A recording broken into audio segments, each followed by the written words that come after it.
Welcome to another edition of the Epic Sports Podcast here from the Eastern Progress Podcast Studios. We're your hosts. I'm Jordan. I'm Zach. And today we're going to be talking about a few different things. First and foremost, we'll get into EKU football. Had a good showing over the weekend. Looking good moving forward in the season. We'll also talk about a new coach hiring here at Eastern, as well as give some updates on volleyball and soccer. And then we'll dig in a little bit on national football at the college level, the NCAA FBS Division I. We'll dig into that a little bit. So, for starters, Zach, over the weekend, the Colonels traveled to Bowling Green, and everyone thought that it was going to be a hard game for Eastern, going to be pretty much a blowout, is what a lot of people were thinking. Eastern did go down and had actually a really good showing against that Bowling Green team. What was your thoughts on that? They did. They had a great showing. They went into the fourth quarter with the lead, which was awesome, especially against an FBS school. But, they did fall, but it was still close. It was 42-35, so they did really well. And also an interesting note coming from that game, Steven Crowder, our defensive linebacker, he was named the OVC Defensive Player of the Week, so that's pretty big, especially because of the team they played. Yeah, it is. That is very big. And just looking at some of the stats from that game, as I said, a lot of people thought that it's a FBS school. We're FCS. A lot of people were thinking, hey, you're going to go down here to Bowling Green. It's probably going to be a rough game, just like the game we had the week before at Marshall. They were thinking, Eastern's probably going to go down here and get smacked around. But that wasn't the case. Looking at the stats, total yards, we actually have more than Bowling Green on the game, 498 to their 388. They did have more passing yards. They threw 258 against us, but we only gave up 130 yards rushing. And I believe Steven Crowder, as you said, had a big role in that with his 11 tackles. Yes, and he also had an interception in the game, which was really big, his first in his career, so that was awesome. He was really excited about that when we talked to him during our weekly press conference. He was all smiling, so happy to get that interception. It's pretty big for him. Indeed. And for those of you that are wondering, those listeners out there, the press conference that he's talking about, Zach is also the editor for the sports page with the Eastern Progress. So for those of you wondering, that's what press conference he's referring to. Crowder also came away with a sack in the game, so he was a little bit of everywhere on the field there against Bowling Green. Just some other stats to recap that game. We did have about the same penalties and yards as Bowling Green. First downs were about the same. We were 9 for 17, both teams were, on third down conversions. Fourth down conversion, though, EKU, 2 for 2. So we only tried twice, but we got it both times. So definitely some good showing there. Time of possession was about the same. And honestly, I watched the game on ESPN Plus, and excuse me, it was definitely a good game to watch. It was, EKU got out strong, got the lead. Bowling Green charged back. Then they took the lead. And then, it was just kind of back and forth. We went into the half down by a touchdown, 28-21. But then came out in the third quarter and tied it back up. Bowling Green gets a touchdown. They missed their extra point. They bobbled the hold there. Tried to go for two. Didn't work out so well. We stopped them. Then we scored a touchdown to take the lead, 35-34. That was with a minute 31 left in the third quarter. So going into the fourth quarter, as you said, we had the lead. Then Bowling Green did score a touchdown with about 7 minutes left there. Took the lead. It came down to the last drive. We had 2 shots to get it into the end zone. And Bowling Green just broke them up both times from about the 20-yard line or so. So it was a great game to watch. Eastern definitely had a good showing there. So moving on, let's look at this weekend's game.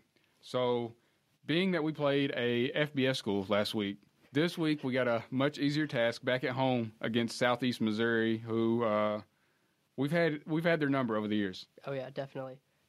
They look pretty good coming into this game, though. They're 2-1, Southeast Missouri State. And we're at the record of 1-2. But it'll be a tough game. It's the first game of OVC play. It's great, though, that we can start it at home. I feel like the Colonels are coming off that loss, but they still had a good outing. I feel like they're going to prepare pretty well for the game. So, Indeed. As I said, over the years, we have definitely had their number. If you look at the series record, I believe we are 24-4 against Southeast Missouri all time. We're actually 12-2 against them here in Richmond. So definitely a game that the Colonels are going to look forward to bouncing back, getting back into OVC play, and getting a strong start going again. We had that one game against Morehead State, first game of the year. Good showing there. So they're definitely, after two tough losses to FBS schools, going to look to bounce back with another OVC game and start strong. Just some stuff to look out for in that game. We have we're both about the same points per game, but rushing yards per game. That's been our strong suit all season. We're averaging 310.7 on the season. So the running backs are looking really good. Like L.J. Scott, he's looking strong in his senior year. So definitely to watch out for. Like we had over 380 yards in the Bowling Green game on rushing yards. Right. So expect for a lot of running. Yes, indeed. There will be a lot of smash mouth football. And watching that Bowling Green game, that was something. It came down to the end of the game, and with the time constraint, the Colonels were forced to start throwing the ball. But they were running late into that game. They were still running the ball. The fourth quarter, the announcers were like, they're going to have to start throwing here. I know they want to stick to their bread and butter, but they're running out of time. We did get down to the 20. But, again, like you said, just be looking for a lot of running this weekend against Southeast Missouri. Just looking at their rushing yards allowed per game, they're giving up 205. So they're definitely playing into our strong suit. Mm-hmm, yep. If they're giving up 200, we're rushing for 300. It's definitely going to be should be another fun game for the Colonels running backs this Saturday. And like this season so far, the Colonels have 932 rushing yards compared to all their opponents only averaging 119 or 319. Yeah, so looking pretty dominant in the rush game. Indeed, yeah. We our defenses are about the same as Southeast Missouri. Both giving up we're giving up 32. They're giving up 37 a game. So. We're averaging 33 a game. They're averaging 36. So points per game is about the same. But as we said, the rushing yards are going to play the strong suit there with what we get versus what they give. Definitely a strong suit for us. They also just looking, they're averaging 200 passing yards per game. We're giving up 256. So another game kind of like Bowling Green probably where we're going to try to get the time of possession on our side, kind of grind it out, smash the ball down their throat, and try to keep it away from the quarterback that they have over there, keep them from throwing the ball. So definitely should be a good game. Looking forward, hopefully we'll get another strong start and continue moving into OVC moving forward. Definitely. And also this weekend is family weekend, Indeed. So hopefully we'll have a big crowd out there watching the game. They're expecting a big one, so that'll be good atmosphere too. Indeed. As you said, family weekend, so everyone here knows family weekend, all the families come in. You got a lot of camaraderie, a lot of fans that aren't there on the normal weekly basis, fans that are only fans because their kids go here, but hey, whatever it takes, let's get the crowd rocking, get behind the Colonels, keep moving forward into OVC play. I will say, just from what I've seen so far, the team is looking a lot better under Coach Elder than they have in the past. That's true. Yeah, offensively, defensively, they're looking pretty good. So I feel like we have a good chance against SEMO. Indeed. Yeah. So moving forward, let's talk about this new coach. When we come back into our next segment, we'll break into that new coach that's been hired and what he's been hired to do right here on Epic Sports Podcast. Welcome back to Epic Sports Podcast here with Jordan. I'm Zach. Your host for the show. Before the break, we talked about EKU football. Now let's dig into a new coach hire. What do you have on that, Zach? With EKU baseball, they just hired a new coach, Sean Cole.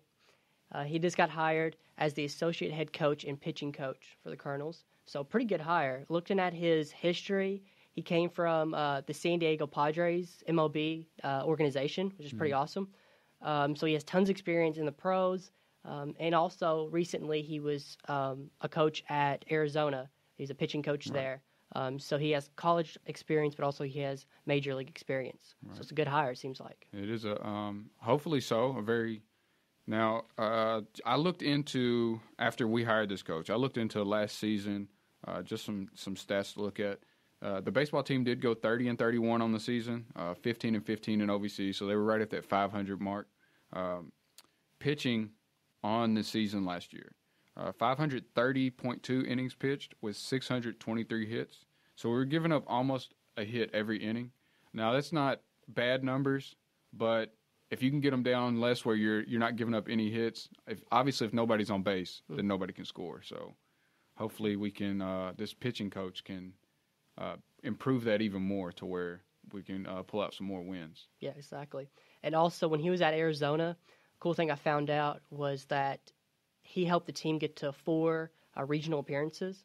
So that's pretty good. And also, he helped the team reach the 2012 national championship game and win that game. And that was pretty awesome, cool thing about that.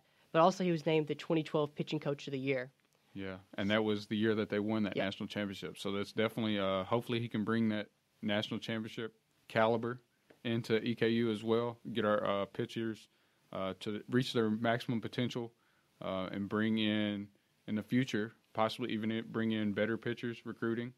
So hopefully, like I said, hopefully he can bring that with him, that his accomplishments that he's had in the past, he can continue those here at EKU and improve the baseball team because we all know that we want to see some OVC championships here at EKU. So Definitely.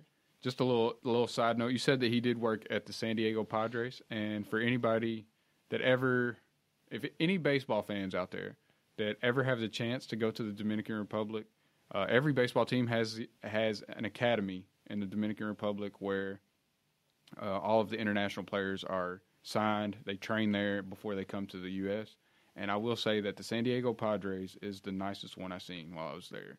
It looks like a 5-star resort. Like, it was amazing. So any baseball fans that ever go to the Dominican, make sure you go check out that Padres facility if you get the chance. That's awesome. So we'll move forward now. Give a little recaps on other sports that are going on. So volleyball. What have you been tracking them any, Zach? Yeah, they're not looking too good so far this season. They have a record of 1-11, and they just came off a loss to Indiana during a tournament up in Cincinnati. They've fallen to Xavier, University of Cincinnati. So it's looking rough for the volleyball team. Yes, indeed it is. And as you said, that record of 1-11, and some of those are shutouts. You look over their schedule for the season. Penn State shut them out 3-0. Navy, Maryland, Baltimore County. So, it's a smaller school. They shut them out as well. Florida Gulf Coast, they shut them out. UNLV shut them out. Cincinnati, Xavier. So not only are they 1-11, but they're not pulling out many sets either. In their losses, they actually have like maybe 3 games where they've won a set. 2 of those they win 2 sets, but they're not pulling out the sets, so they're it's not looking too good right now, and that's disappointing in the fact that our longest tenured head coach here at EKU is the volleyball coach, and this is her final season. She announced that retirement last year, so what are your thoughts on that, Zach? It's looking rough. They have been on the road a bunch, though. They haven't had any home games, so that kind of plays a factor in. So hopefully when they're coming back home to start OVC play, they can turn it around quick and hopefully get some wins in the win column. Indeed. I did. I had an interview with Coach Duncan last year, and one of the things she talked about was how she, in the regular season, she doesn't like to take the team to play against teams that they think they can beat necessarily, or hey, let's go play this team over here that we think we can beat. She says she's more about giving the players experiences. So a lot of these games that they have played in are in invitational tournaments throughout the country. And she said that she likes to take the players where they can have memories of playing in these tournaments across the country. I know last year they played in Pennsylvania, where Coach Duncan's from. They played in Pennsylvania again this year. Last year they traveled out to California. So she likes to take the players across the country and before they get in OVC play and play some of the top competition while also letting them, see what's out there and give them those experiences. So even though they're 1-11, as you said, these are a lot of invitational tournaments playing against some good competition. So hopefully they can come into OVC a lot stronger. I know that the team and all of the assistants would love to send out Coach Duncan with the OVC title. So hopefully they can bounce back and perform a lot better in her last season here. Yeah, hopefully. And like some of the top teams you were saying they played, it was like Penn State was ranked number 6. And then they went to like New Mexico, had 3 games there, and then Vegas, and then Ohio. So they have been traveling a lot. But OVC play, it starts with Tennessee Tech. I think that'll be a really good game. It's at home. But then they have like Jacksonville State at home as well, which would be a good team. But a game that I'm looking out for is the Austin Peay game. Austin Peay was the 2017 OVC champs. So that's a game. It's November 3rd, and it's at home. So that'll be a big game to really decide, if EKU volleyball is going to do good in the OVC. Indeed, that will be definitely a measuring stick game, so to speak. As you said, Tennessee Tech. That game is actually September 21st. So that will be at home, starting that OVC play up. Another one to look forward to, that rivalry game on September 26th against Morehead State. We have had their number for the most part for the last few years. I believe I reported on that game last year, and it was I don't think that they had won. I know that I'm pretty sure they haven't won a match against us in like 3 years or something like that. It was even to the point where we hadn't gave up a set when we had played them at home in the last couple of years. So definitely a game to be looking forward to. We'll definitely want to go down to Morehead and have a good showing there as usual. Especially because they're a rivalry, too. Beat them in football this year, now we got to beat them in volleyball, so that'd be a big game. Indeed. So it's a recap for volleyball, how they're doing so far. Also looking forward, as we said, those home games on September 21st and the 22nd, so Friday and Saturday. And then they'll be at Morehead the following Wednesday on September 26th to get that OVC going. Moving forward, let's talk about soccer a little bit. Have you been keeping up with the soccer team? How are they doing, Zach? EKU soccer's doing pretty good. They defeated UK for the first time in school history just a few weeks ago. So that was a big momentum swing for them. But, they've been up and down at times. Had quite a few home games. I know they beat like Ball State at home, 1-0, and they're looking pretty good. Indeed, they are. Their record right now is 4-5-1. So that means they've won 4, lost 5, and tied 1. That tie actually came September 16th on Sunday, Eastern Illinois at home. They tied that game. As you said, they have their record kind of shows that too. It's near 500. They have some losses at Miami versus Xavier, and then at Cincinnati to start the season. They started out 0-3, only got 1 goal in those 3 games. So kind of a rough start. They've bounced back a little bit. They've had a couple of rough ones. University of Louisville, 1-5, but it's University of Louisville. So there's more resources, a lot better talent. But as you said, they beat University of Kentucky for the first time in school history. So they are on the upswing. Yeah, hopefully. And it's like when they lost to Louisville. Louisville at the time was ranked 24th in the nation, so that was a tough game. And it was at Louisville too, so that made it even harder for them. Right. So for those that are wondering, there's a rivalry game. That rivalry that we've spoke of, those Eagles down in Morehead, the soccer team does play them Sunday, September 23rd at 1 p.m. That is a home game at EKU Soccer Field. So Colonels get out and support the Eagles. Support the Colonels against the Eagles, rather. Excuse me. Yes, support the Colonels against the Eagles. Don't support the Eagles. We don't want none of that. But get out and support the Colonels as we play Morehead State. Hopefully get another one in the win column and move forward a lot stronger.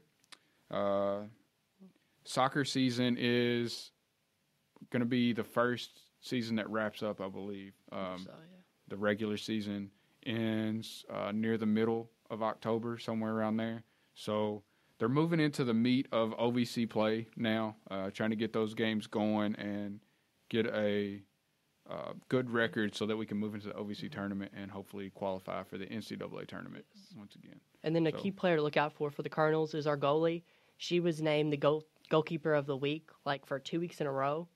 So she is really good. And I think she's only a freshman. I know she's not very old, so definitely a player to watch out for. Indeed. So that's going to wrap up this segment on the rest of EKU sports. We talked about football, a new baseball coach, volleyball, and soccer. Going to wrap up EKU sports. When we come back after the break, we'll dig into the national level and get into the NCAA college football at the FBS level right here on the Epic Sports Podcast.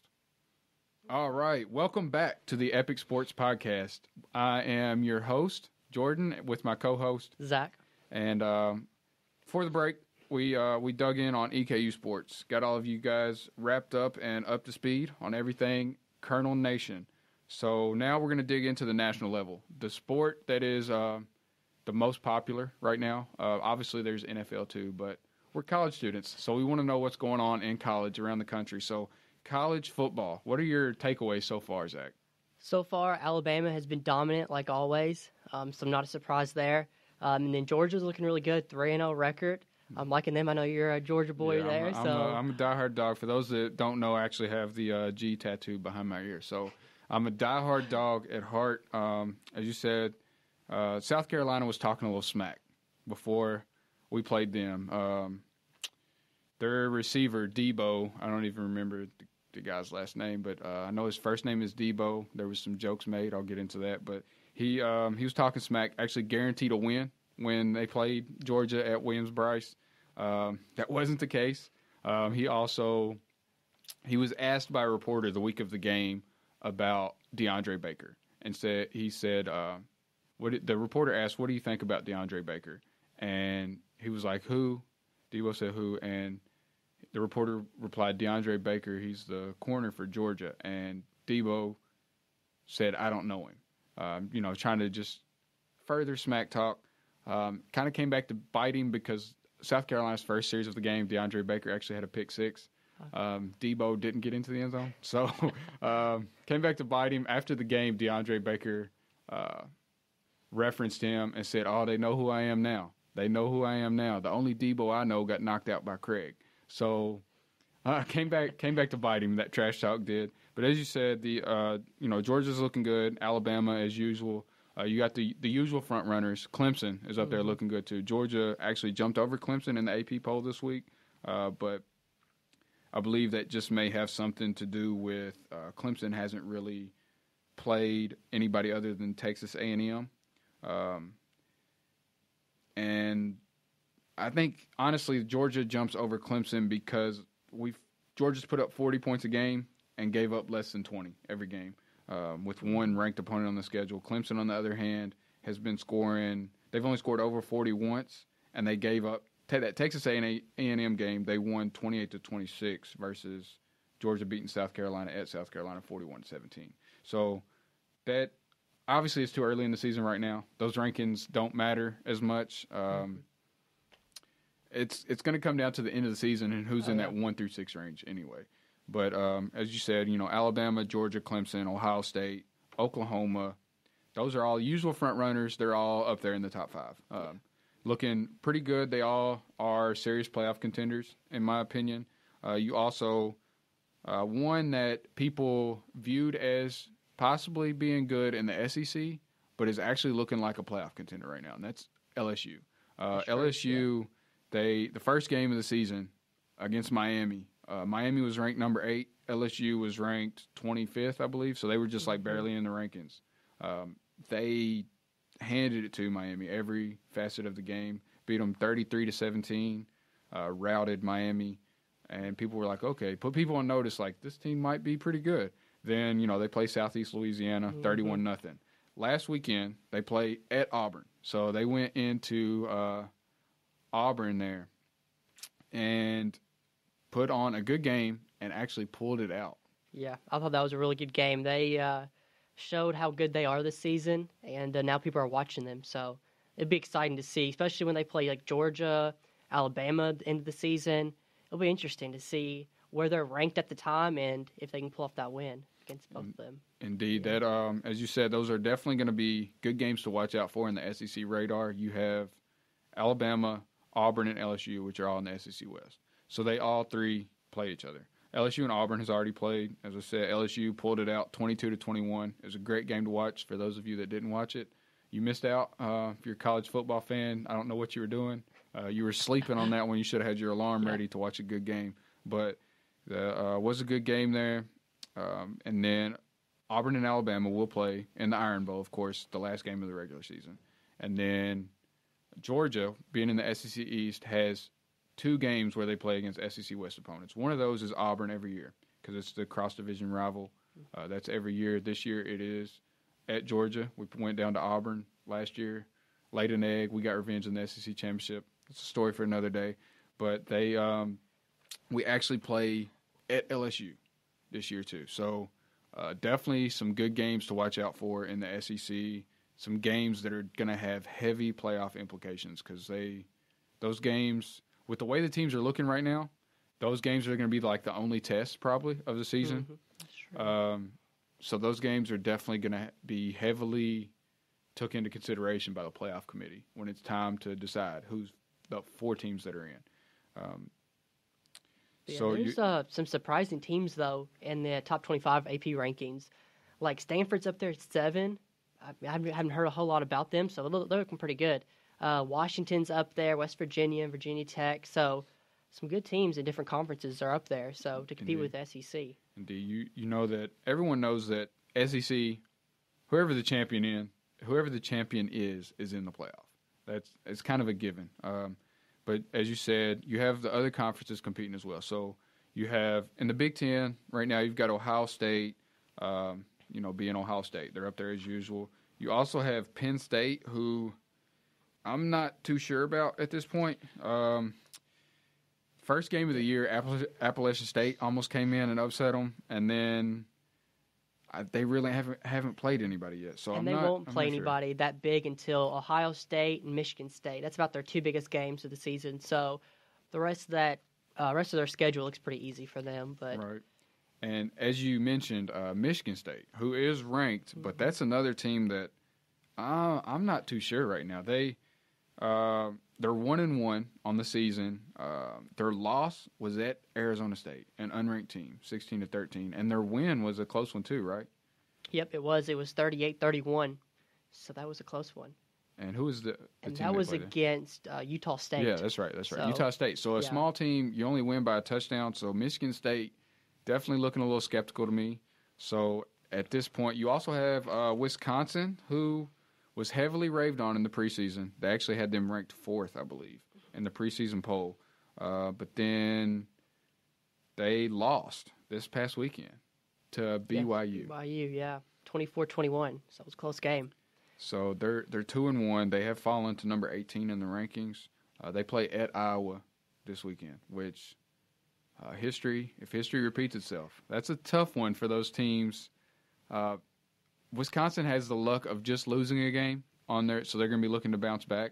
But that's usually a trap game for the Big Ten. It's Ohio State in the past has some trouble there. All those front runners, they go into Iowa, and it's just a tough environment to play in the Big Ten. So we'll see if they don't pull it out at Iowa this Saturday. It's going to be 2 early losses to 2 unranked teams, and it'll kind of doom their season. And then they have to go to Nebraska or play Nebraska at home. Then they go to Michigan to play them. That'll be a tough one too, number 19.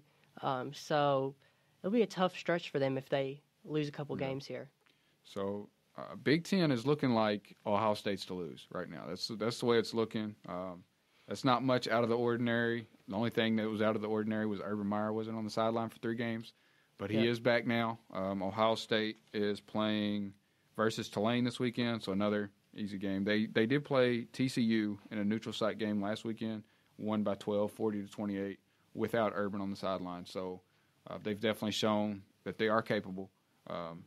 But again, another lackluster team. No disrespect to Tulane, but in the eyes of Ohio State, that's kind of like this is a warm-up game, so to speak. So, looking in, Ohio State is definitely top runner there. The Pac-12, as you mentioned, Stanford is up there. Now, us over here on the East Coast, unless you stay up late at night, you don't get a lot of Pac-12 football to watch. There are always those late games because they're out in Cali. Just looking at their schedule or their resume, so to speak, they have two basically 30-10 wins where they played San Diego State and I'm not sure UCD. It's a California team. UC Davis. Yeah. So that is So California Davis, another Cali team. Yeah. And then they played USC and beat them 17-3 in week 2. So USC was ranked 17th at the time. Pretty sure USC is out of the top 25. They are out of the top 25 now. They lost to Texas pretty handily over the weekend, so they're no longer ranked.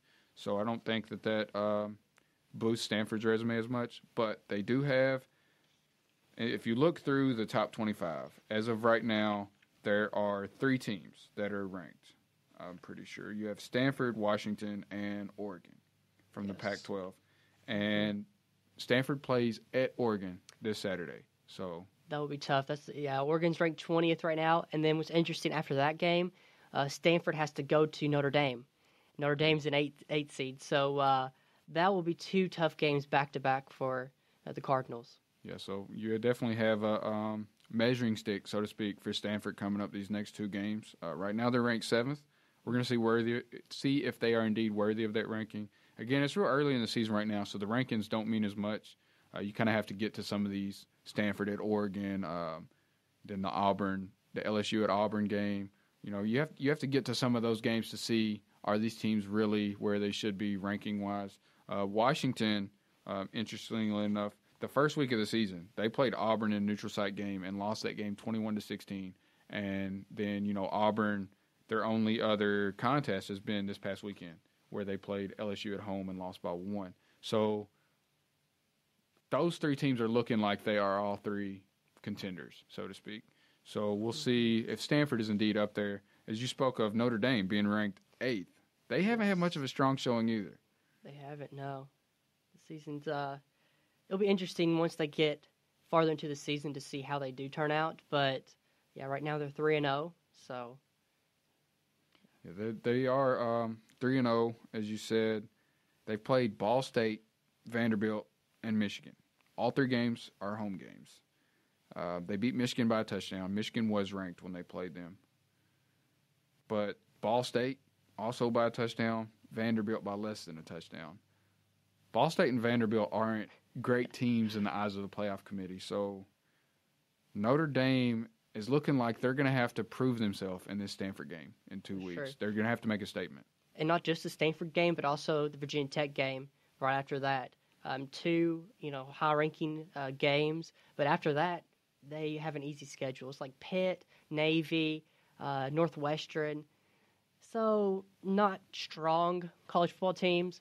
So the next 2 and 3 games that Notre Dame has is going to be important for them to really show out. Indeed, they're definitely going to have to make some statements, especially as you said, that schedule being easier as they move on. They, in the eyes of the playoff committee, those are going to be the games that matter, especially winning close games against teams that are not playoff contenders.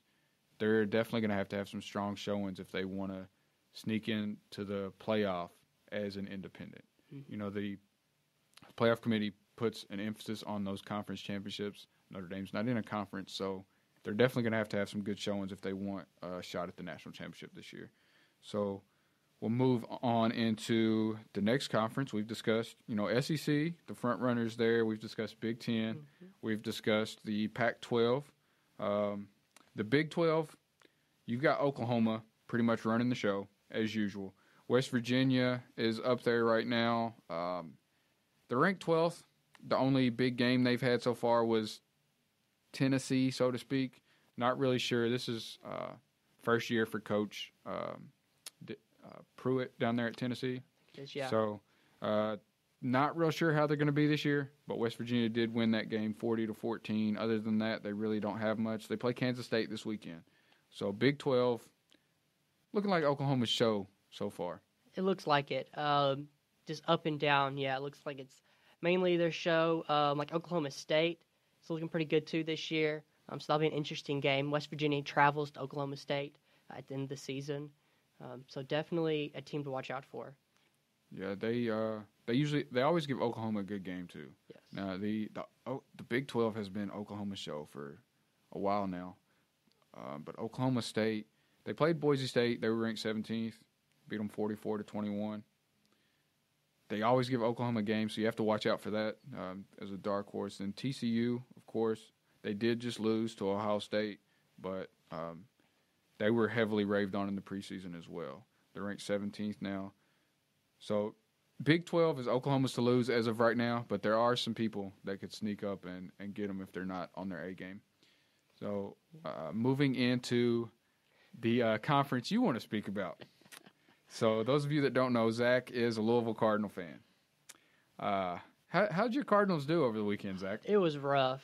We played WKU, and I was at that game, and we started slow. Our quarterback, Juwan Pass, I'm not a fan of his.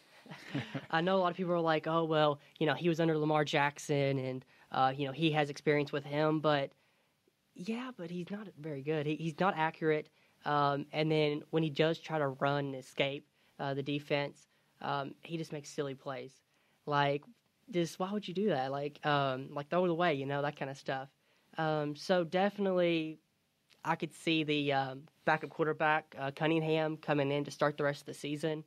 He looked a lot better in the second half when he came in, the backup did, against WKU. Indeed.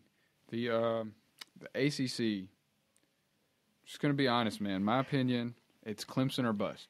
If they want to make it into the playoff, just from what I've seen so far, Clemson's the only team that's really showing anything. Florida State is looking like a complete dud. Mm-hmm. They were ranked. They played Virginia Tech in that first game, got beat 24-3. They had a lackluster showing against Samford, had to pull that one out close. And then Syracuse just blew them out this last weekend. So they're looking like a dud. You've got Clemson, possibly Virginia Tech, but outside of that, the ACC is not looking too good. Miami, still waiting to see if it was really LSU's that good or Miami is just not a real contender. So we'll see. Moving forward, it's still early, but right now it's definitely that conference is looking like it's completely in Clemson's hands. I agree. To lose. And Louisville plays Clemson at Clemson in November. So that'll be a rough game. I know we hadn't had any good luck against them. But like you talking about Florida State, we play them in a couple of weeks. So hopefully with Florida State game, Georgia Tech, BC, hopefully we can kind of get some wins, get some motivation and stuff going into that Clemson game. Indeed. Now, as a fan, I know that you all fans want their teams to win every game. But then there comes a time where you have to be realistic, and just Louisville and their performance against Western, Western's not a good Western this year. No, they're not the Western that's competing for the Conference USA championship like they have in the last few years. So barely pulling that game out. What's your thoughts on your Cards moving forward? Where do you realistically see the season going? They're looking kind of rough this year. I'm expecting at least 6 wins to get bowl eligible. But besides that, I think that's the farthest they'll get. Quarterback situation is going to be controversial all year. They're going to be going back and forth. The run game looks pretty good. But we've lost a lot of good players like Lamar Jackson last year, some wide receivers, things like that. So they're not the same team. And I think a lot of Louisville fans expect, the Lamar Jackson kind of season and going to all these bowl games and having 8 or 9 wins every year. But this year's kind of a rebuild year for them. Indeed. And just to put into perspective, the Lamar Jackson was an amazing college football player. Definitely came in and did things nobody expected him to do. He wasn't even heavily recruited to play quarterback, but he came in, won a Heisman at the University of Louisville, which that might be the first one ever, right? Might have been, yeah. And if not, they haven't had many. Yeah, not many at all. Not many come from Louisville. So he came in and did great things at the University of Louisville there. So fans have to realize that even when Lamar was at Louisville, the games where they didn't look well were games that teams game plans against Lamar. So with Lamar being gone, teams have to realize that you got to find a new offense because Lamar was the offense for the Cardinals the last few years. So That's definitely, yeah. Like Coach Bobby Petrino, he just announced that Malik Cunningham will start the game at Virginia on Saturday. So that's going to be a good change for them.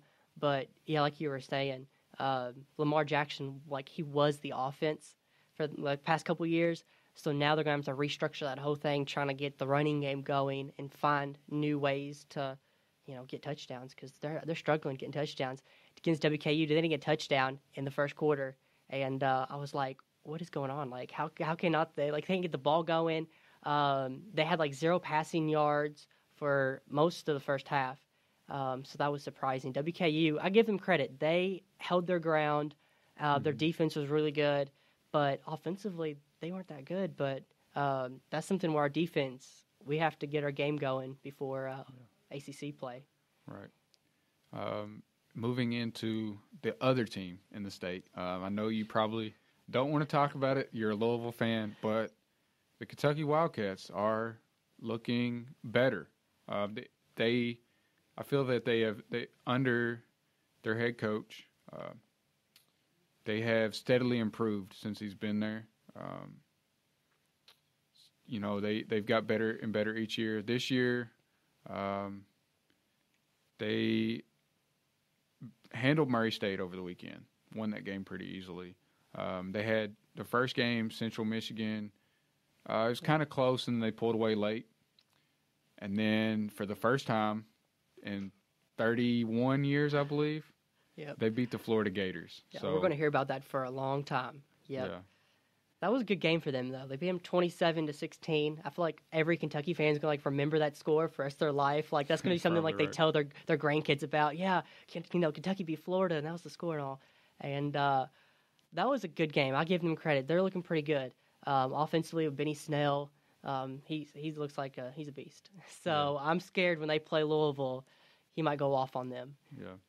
It's they're definitely looking improved. I don't want Kentucky fans to get too excited because they're my Bulldogs are still coming to the Commonwealth, and that one.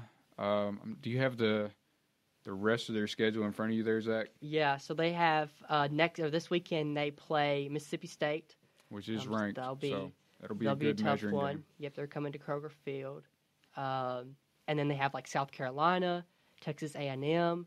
That'll be a tough one there. Yeah. Vandy, Missouri, and then your Bulldogs. So it's looking pretty tough for them. Indeed, that win against Florida may or may not been.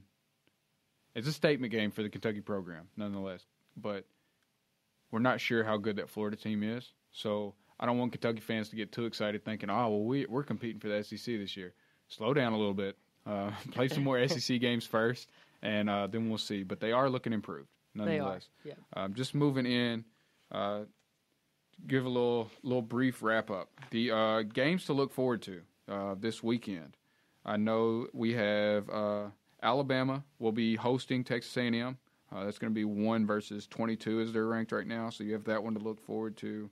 There's also the Stanford at Oregon game. Then other ranked opponents, just looking here, that may be the only ones where it's like 2 top 25 teams playing each other. But there are, you do have Texas playing TCU, so kind of state rivalry. Should be a good game there. Texas did handle USC over the weekend, as we said, so that one should be a good game. Any other games to look out for, Zach? Number 10, Washington's playing Arizona State. So that'll be a good one to watch out. And then 18, Wisconsin's playing Iowa, like we talked about. Yeah. Definitely Iowa could upset them easily. All right. So those are games to look forward to. So just to wrap up our podcast here, we'll give a little prediction. We'll do this every week. Just kind of make it our little tradition. Do our prediction.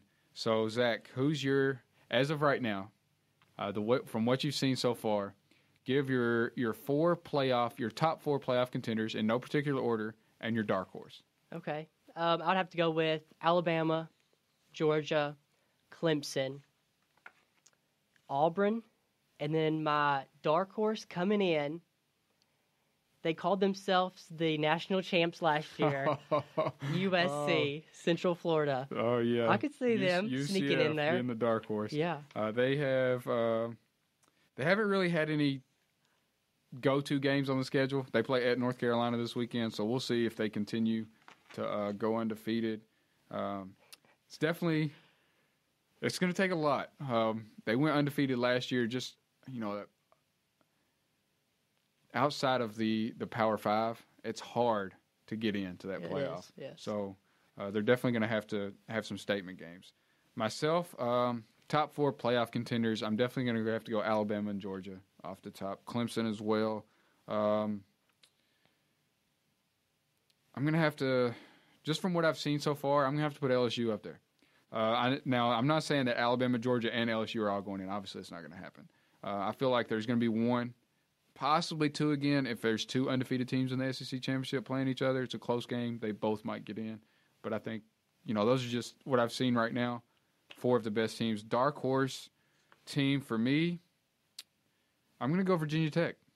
I'm going to go Virginia Tech just because of their defense, and they haven't really played anybody yet, but if they do pull out a win against Clemson, then the ACC is in their hands. So that's my 4 this week: Alabama, Georgia, Clemson, LSU, Virginia Tech, dark horse.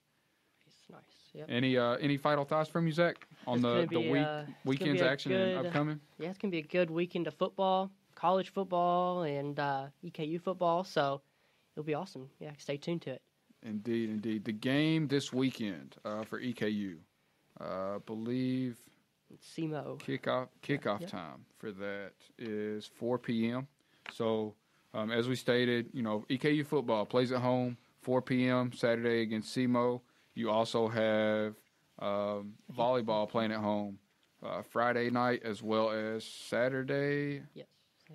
OVC games there. Those are both OVC games. I'm not sure. Actually, I do have the times here. So you have Friday, 6 p.m., September 21st. You have that. Saturday, that game's at 1 p.m. against Jacksonville State. Both of those are home games. So get out and support. Also, soccer, as we stated, will be playing Morehead State at home Sunday at 1. So get out and support your Colonel teams. And we look forward to giving you a wrap-up next week. Hopefully we get wins. There you go. Go Colonels. Yep.